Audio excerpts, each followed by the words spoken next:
professor Piva, formado em Ciências Sociais pela Universidade Federal do Paraná e professor da Rede Estadual de Ensino. Uma boa noite, professor. Obrigada pela presença aqui conosco hoje.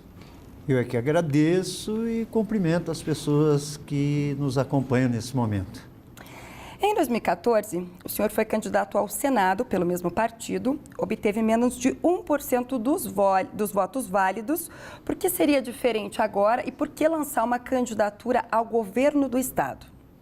Então, mas tinha que falar diferente. O senhor foi candidato em 2014 e fez mais de 50 mil votos, gastando apenas R$4.000. Veja como é diferente. É uma coisa grandiosa.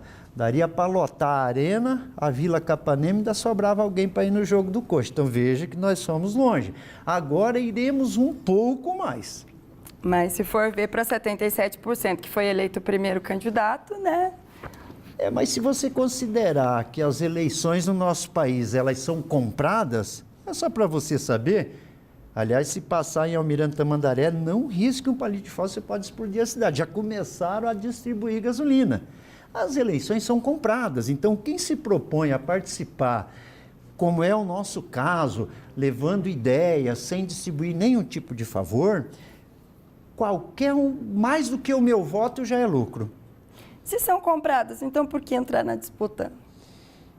Só assim eu tenho a oportunidade de estar hoje aqui no teu programa falando isso. Se eu não fosse candidato, eu nem passaria ali naquela porta. Quem entra aqui, quem que são mesmo?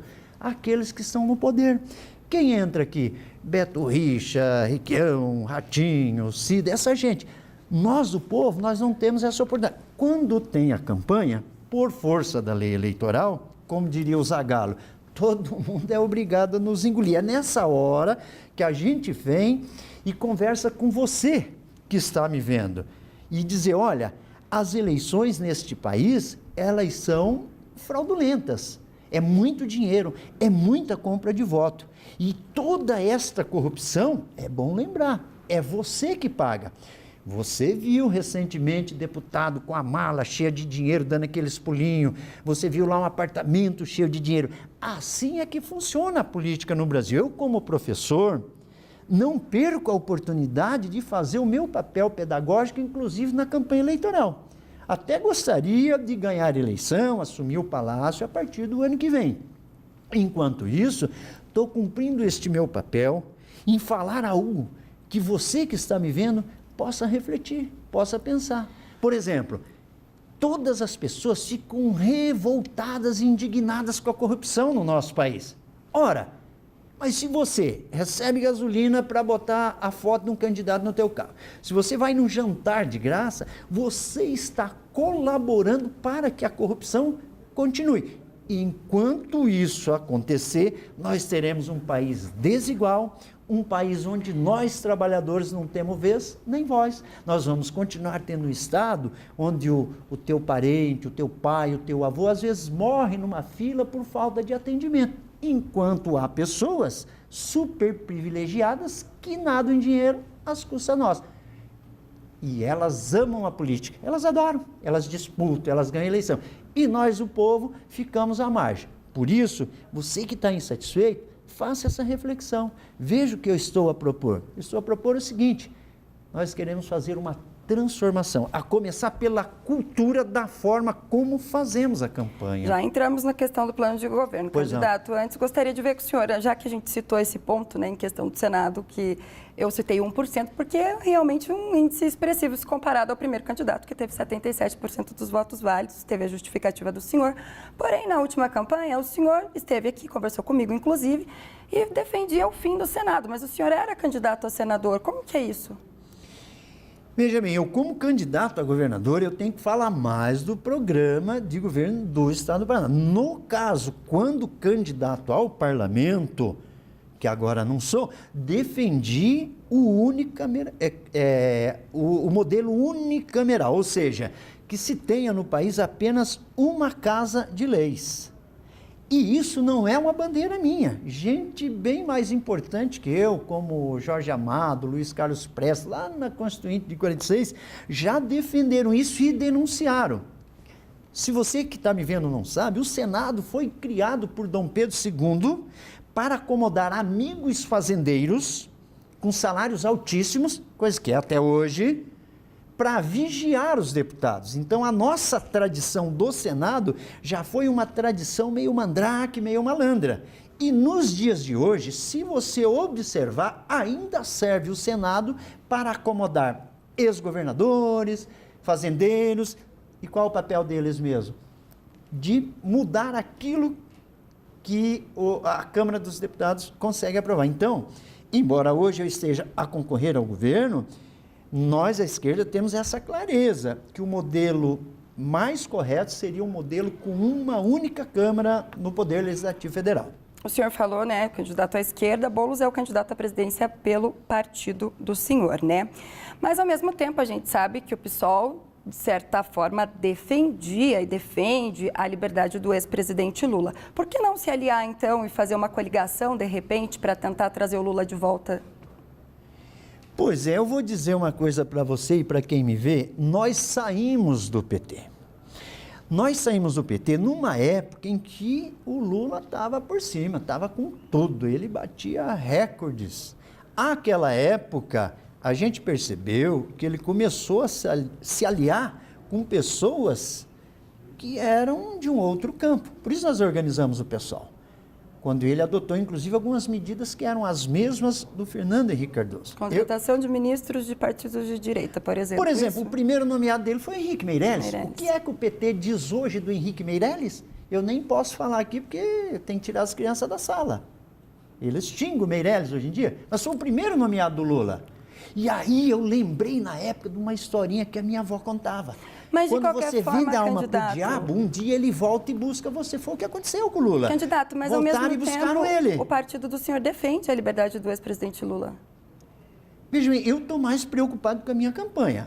O Lula é de um partido, eu saí de lá, eles têm um candidato a governador. Mas o senhor aqui é no representado Paraná. por um partido. É, o programa que eu represento é o programa do PSOL. Eu defendo, não, que todo mundo tem o direito de ser candidato, eu até sou a favor, mas o que eu quero que fique claro é o seguinte, que a minha preocupação é em relação ao partido que eu faço parte, que tem uma proposta diferente, tem um outro modo de vir, tanto que a gente surgiu de um tempo em que entendemos que o Lula tinha mudado de lado, né?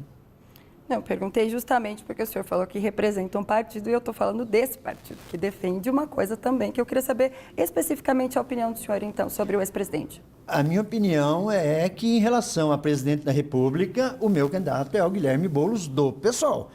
O PT tem o seu candidato. Eu não tenho me ocupado em relação a eles. Eles têm um programa deles, eles que se viram. Eu estou mais preocupado em defender, em falar bem de mim e do PSOL.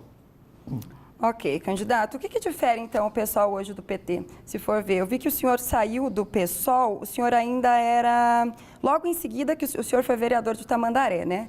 E nesse período foi quando surgiu o PSOL e o senhor esperou, acabou o mandato e migrou então para o PSOL. O que difere hoje, na prática, o PSOL do PT? É só lembrar você que o PT apoia em Alagoas o Renan Calheiros, que é aquele mesmo que foi acusado então, de só a questão corrupção. de apoiadores políticos? Não, eu só falando de apoiadores, de é uma ideologias e linha programas. ideológica. É uma linha ideológica, assim, muito definida. O PT, embora as pessoas desinformadas digam que o PT é um partido de esquerda, o PT deixou de ser um partido de esquerda, ele incorporou o programa do PSDB. O PT lançou a Carta ao Povo Brasileiro no finalzinho de 2002, que incorporava o mesmo programa econômico que até uns dias antes eles questionavam. Nós ainda continuamos a defender um outro modelo, um outro sistema. Por exemplo, se eu fosse presidente da República, no lugar do Lula, em vez de salvar a Rede Globo, eu tinha ajudado a enterrar a Rede Globo.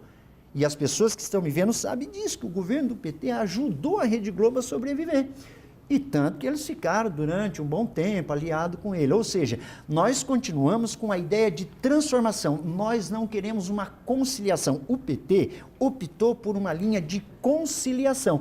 Eu não quero conciliação com ninguém que não seja com o povo trabalhador. Por exemplo, na Assembleia Legislativa, a partir do ano que vem, quando eu for governador, eu quero os 54 deputados fazendo oposição. Eu não vou comprar deputado igual o Lula comprou. Eu quero que eles me fiscalizem, eu quero que eles impeçam os malfeitos, eu quero que eles ajudem a aplicar corretamente. Porque governador ou presidente que compra deputado, E está aí a Lava Jato, que não me deixa mentir. Quantos milhões eles usaram para como comprar convencê-los, parlamentares? deputado?